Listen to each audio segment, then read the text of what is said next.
So before we even talk about the 12 Pro, we kind of have to revisit the 11 Pro. This has been a smartphone that I've been using as my daily driver ever since it came out, and I don't have a ton of complaints.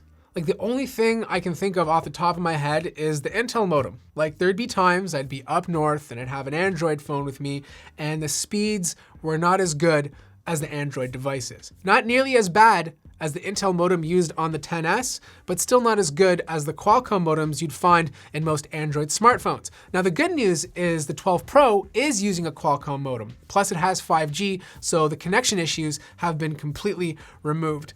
The other thing is durability. Like, this phone has been great. I've had it in two cases over the year, and I've dropped this thing hundreds of times. There's not one scratch or dent or scuff on the body. The only area that has damage is the screen. There's tons of little micro scratches embedded into the display, and this is a result of taking it in and out of my pocket. This is expected from any smartphone. And if you want to keep it protected, I'm gonna be placing a D-brand tempered glass on my iPhone 12 Pro so that a year from now, I won't have any micro scratches on my display. Now, that's another area that I do like about the 11 Pro. It's still a small phone. It still feels very comfortable to use with one hand, but I always found it to be a bit too small. And the display on the 12 Pro, I find to be the perfect size. 6.1 is still manageable with one hand, but yet the screen still feels big that you can enjoy content on it. There's not much difference in terms of design. Like, they still have bezels, but they're thinner on the 12 Pro. The notch is the same size, so that hasn't been changed either. And if you want to talk about displays, they're both 800 nits with a peak brightness of 1200. I'm not seeing a big difference in terms of color accuracy or color gamut. They're pretty much exactly the same. But I will say this though, the design of the iPhone 12 Pro is awesome. It's hands down one of my favorite designs, period. This squared off, chunky feeling phone in the hand, even though it's thinner than the 11 Pro, feels great. Like, there's videos by Zach from Jerry Rig Everything where he tries to break this phone and he can't because it's built like a tank. Now, the difference between this and the regular 12 is the frame. This is using a stainless steel, and as you can see here, it's just marked up with fingerprints. So if you're gonna be carrying your phone naked, you might wanna consider the iPhone 12 instead, because the aluminum frame doesn't pick up fingerprints as easily.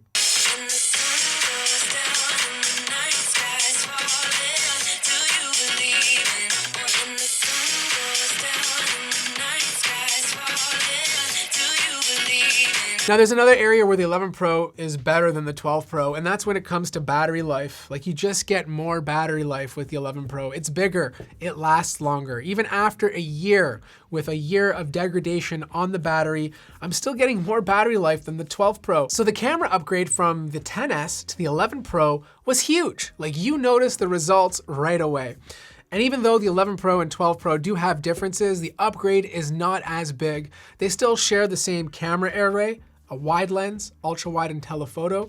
The only difference is that the 12 Pro has a wider wide lens, allowing in more low light, and a LiDAR sensor that helps with depth information, which is important for those nighttime portrait shots. But if you're looking at these pictures, they both do a fantastic job.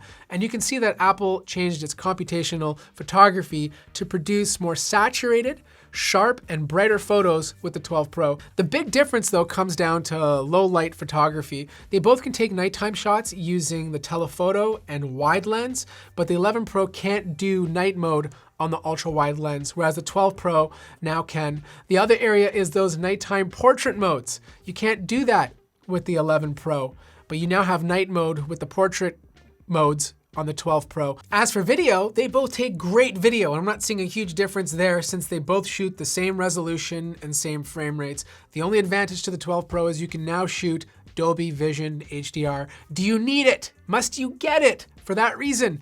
Absolutely not. It's not a must-have feature, but it's an important feature because I feel like it's gonna push HDR forward.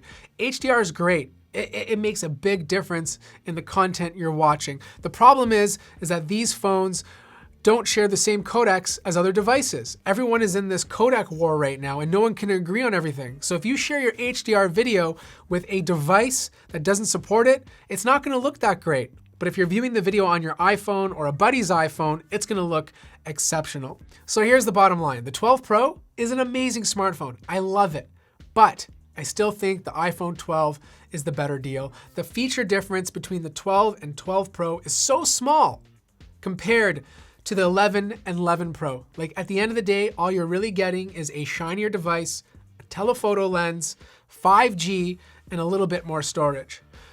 11 Pro is still good. And if you can find a deal on it that's cheaper than the iPhone 12, I recommend jumping on it. But if you can't, just get the iPhone 12.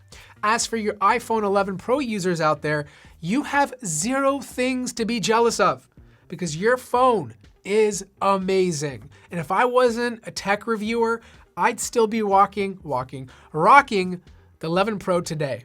I hope that answers all of your questions. I hope you enjoyed this review because if you did, feel free to hit the like button. If you're new to the channel, subscribe, and I'll see you guys in the next video.